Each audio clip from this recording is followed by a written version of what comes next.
Hello, I'm Melissa Dinwiddie, and welcome to Exergy TV, where we investigate topics surrounding sustainability in the Bay Area and beyond. In today's show, we will dig into the world of disposables, specifically single-use utensils. As gas prices rise and our oceans fill with plastic, what else can we turn to? What other options are available? And are those options really a better alternative to petroleum-based plastics?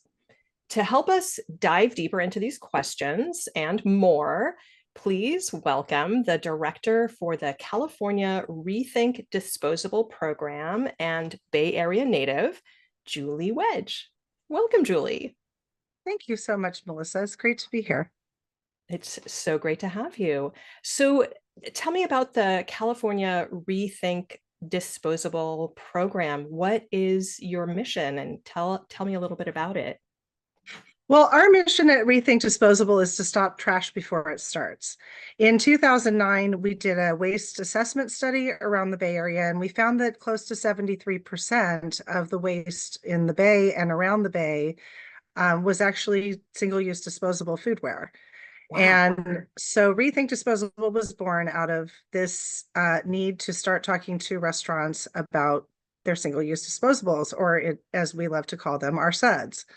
And so we have been working for several years now on converting with cities and counties like Mountain View on converting restaurants from their single-use disposables for dine-in to reusables. And currently we are over 500 restaurants in the Bay Area that have made the conversion. And we are now dipping into the compostable world for takeout. So it's interesting when your mission is to stop trash before it starts, to be talking about compostables as an option, but we are seeing that consumer behavior changes are what are necessary. So where we can convert to reusables for dine-in, we are also partnering with some other folks that can do reusable takeout, but we're looking at compostables sort of being that next step to getting rid of the really harmful forever chemicals and plastics like PFAS and styrofoam, moving into the compostable world. So that's what we do. We've done some historic venues like the Fillmore in San Francisco. Like I said, over 500 restaurants around the Bay Area, and we're starting to see an impact. So we're feeling pretty good about our work. That's fantastic. What is your sense of how many restaurants are already using alternatives to single-use plastics and cups and containers? So we saw a really large increase in the use of single-use disposables during the pandemic. People were feeling very much like that was a more sanitary way of dealing with things. And now that we are on the other side of I'm not going to say that the pandemic is over or that COVID is gone, but I'm certainly going to say that we've gone to more of a dine-in experience again. And it's been really kind of interesting to see the switch back for dine-in to reusables. It really has changed the customer experience. We see that people are, more interested in having reusables, less concern about sanitation and sanitary and, things like that issues. Feeling, good about the fact that a dishwasher is actually a dishwasher. And it will sanitize the dishes for them. And it really is, and it changes the dining experience in the restaurant. So for those restaurants that, have made the switch back to dine-in reusables, it's been a really positive thing. It is a money saver for the businesses. They see, we find that they realize in our case studies anywhere between $4,000 a year all the way up to, well, we have one very large organization on the East Coast that is saving $1 million a year by not buying plastics. And that's just the cost savings to the restaurant. It's not the this obviously the savings in plasticware and single-use disposables in our waste stream. So it's pretty exciting, and it is, when we can get to these businesses owners and really talk to them about, making this switch, it isn't just an environmental switch, it's also makes good business sense. Yeah, well, that I can imagine is a really good selling point. I mean, we would like to say that everybody is doing this because it's the right thing to do, but the reality is that these restaurants are businesses and they operate on very small margins. And so Yeah, any changes that you can make that are positive for their bottom line is also good. absolutely. Yeah. Now, I'm thinking about all of the utensils and the cups and the things that I see that have that compostable mark on them. What do you know about these alternatives compared to the petroleum-based plastics that we're all used to? Are they actually any better? What is your I mean, understanding? yes. Let's just go ahead. The short answer is yes. It is always better to get a fiber-based compostable takeout item than it is to get a plastic-based item, right? Like we know this. The EPA just recently set a standard for drinking water at 40 parts per billion of PFAS and these forever chemicals. So I mean, we know that plastic and petroleum-based products are not where we're going to continue to be moving in the direction that we're going to continue to be moving in. At Rethink Disposable, obviously, we want to stop trash before it starts, want to stop waste before it starts. And so compostable for us is what we see as a good consumer behavior change step coming out of the takeout world. Right now, we still see places that are using styrofoam. Mhm. So is compostable better than styrofoam? 100% better than styrofoam. 100% better than the heavy plastics that get into our waste stream. Are we ready as consumers to go as far as some European countries and actually have, glass and stainless steel takeout items? Are we willing to bring our own items in anymore? I don't know. So, in order to make an immediate impact and an immediate change, yeah, we are recommending compostable takeout instead of plastics or styrofoam. Yeah, yeah.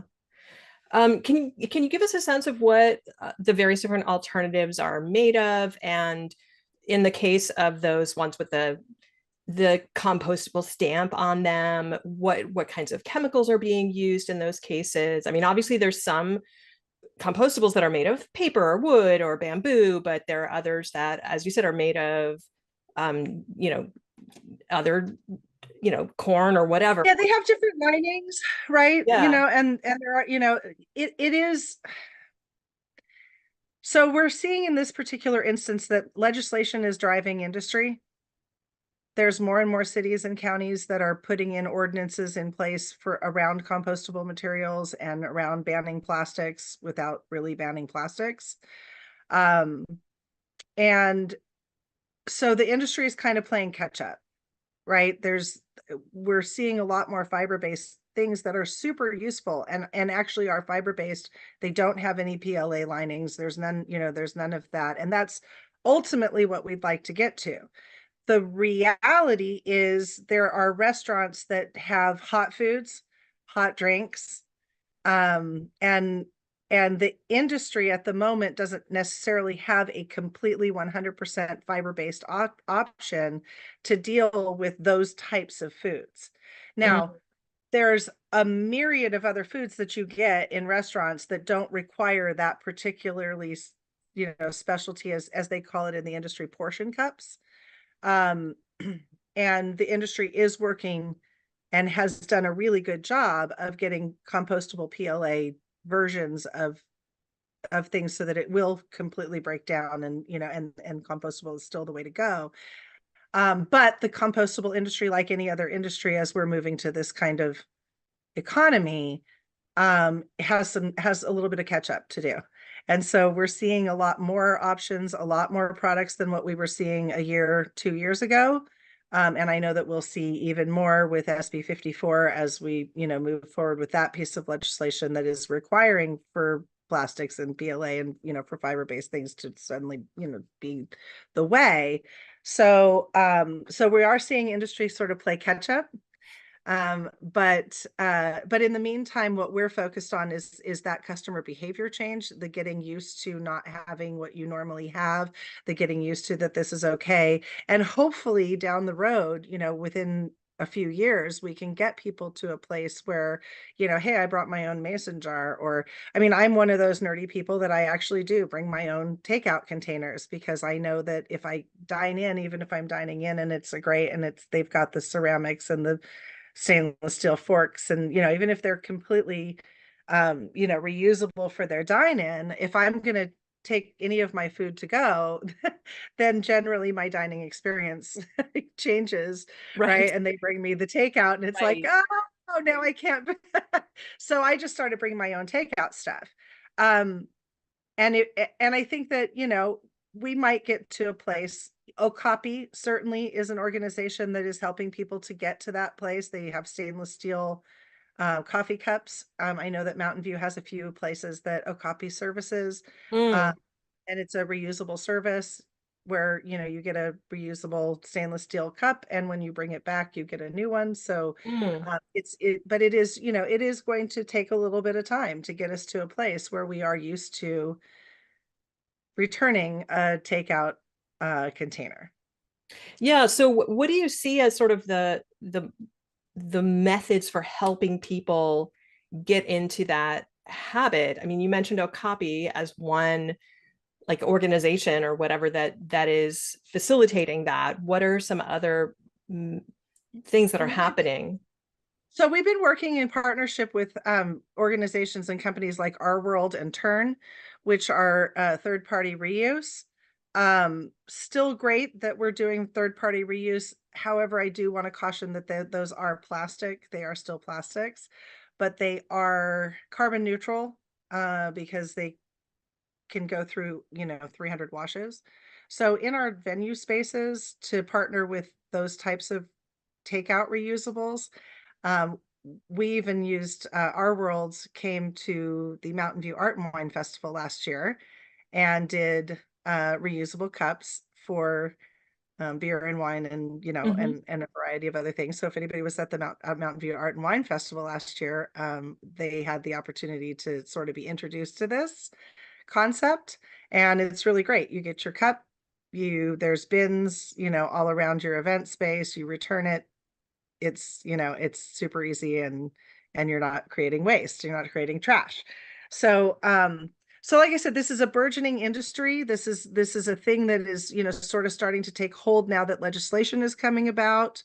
um Minnesota, our state director in Minnesota just passed the most comprehensive PFAS ban in the world, and in the place where PFAS was born with 3M. So and that's what the EPA has used to start setting drinking water standards. So like I said, this is something that people are concerned about. We know about it. We're paying attention. We see the plastics in the ocean and in our waste streams, and everywhere that we look. And so I mean, I think it's things that people are starting to become aware of, and as long as we're there providing the technical assistance to the on the ground, places, to restaurants and locations where you get food, I think that we will be able to start seeing a behavior change. I'm confident that people actually want to do this, and Yeah. I know that the restaurants, once they get that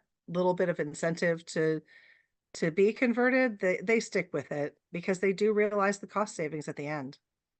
Yeah. The other thing I'm thinking about is just how people are really motivated and inspired by seeing the people that they know taking action. So, for example, going out to lunch with uh, Hala, and I see her carrying her, bringing her stainless steel fork from home and her her coffee mug or whatever. And that inspires me to think about that, doing the same thing myself. And then if other people see me doing it, then that's going to inspire them to think about it, which they may never have thought about before. So it's, those it's the ripple effect, right?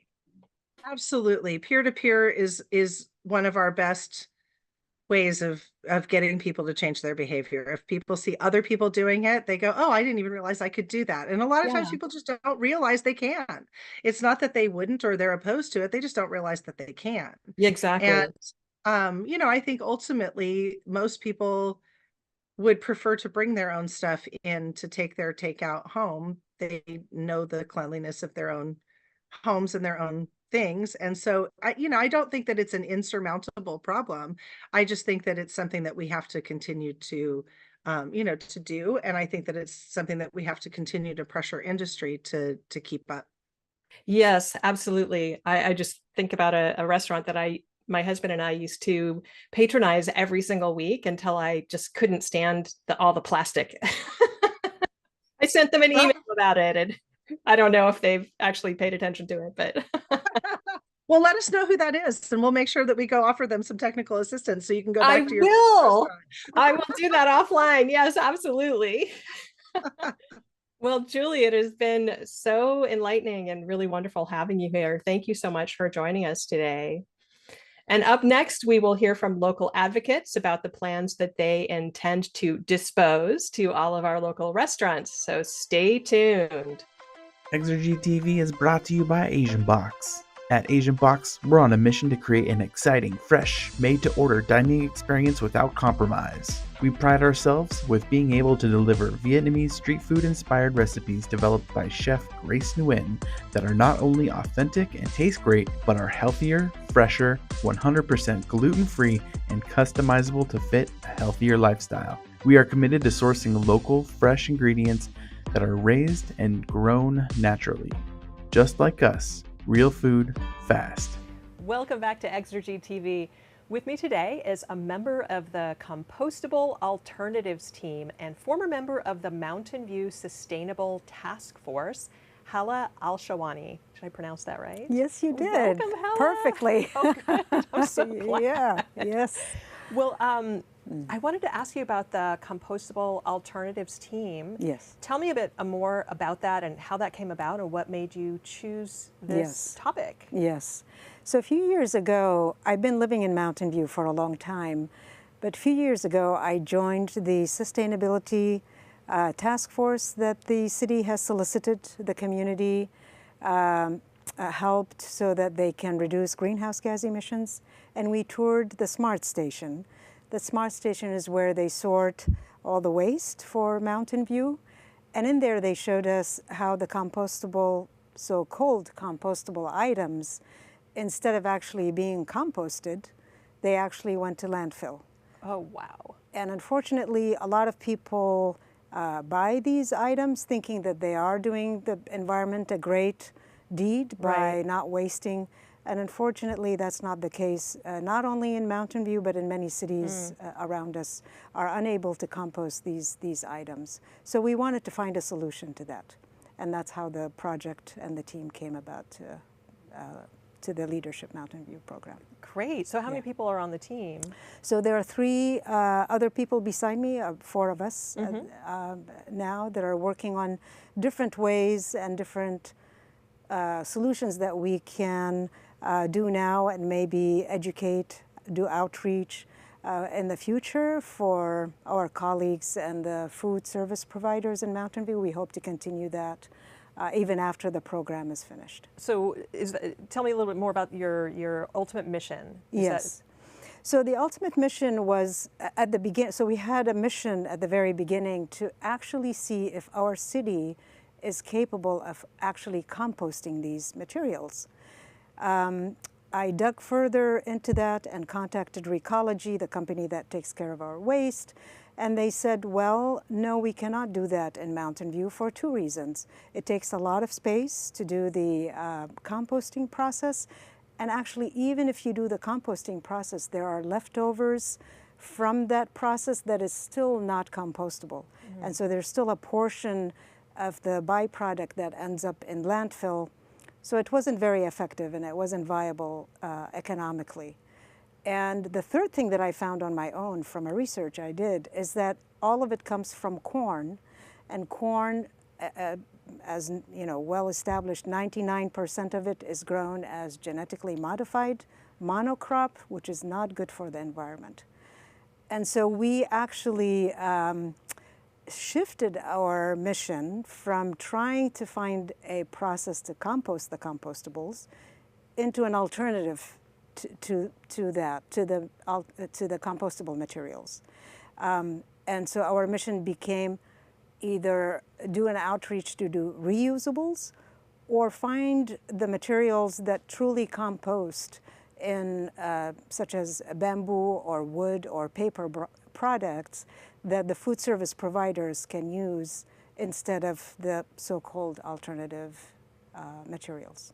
Okay, so give us a really clear definition of reusables versus the true compostables. Like, yes, what does that look like? So the reusables would be, you know, cups, ceramic cups, glass cups, anything really that is you can put it in a dishwasher, you know, sanitize it and reuse it again, and that's it can be any material that can withstand, you know, the reuse over and over and over. The truly compostable material ones would be either brown paper plates that can go directly into your compost bin, or the bamboo style utensils, or wood, or any really truly compostable material that can be used to make these products so that they can be composted with your yard waste and your, you know, clipping, yard clipping and that kind of thing. Those are really the only two that would be sustainable and environmentally friendly. The clear cups that say compostable, or the utensils that are made from corn, basically, that say compostable, unfortunately, those all end up in the landfill as garbage. Wow. Yeah. So, first of all, that's so important for people to know. So I'm so glad you're here sharing that. Yeah. How can people at home help your cause? So people at home, if they can at all do without the plastic cups or the clear plastic compostable cups or the compostable utensils that we talked about, that would be great.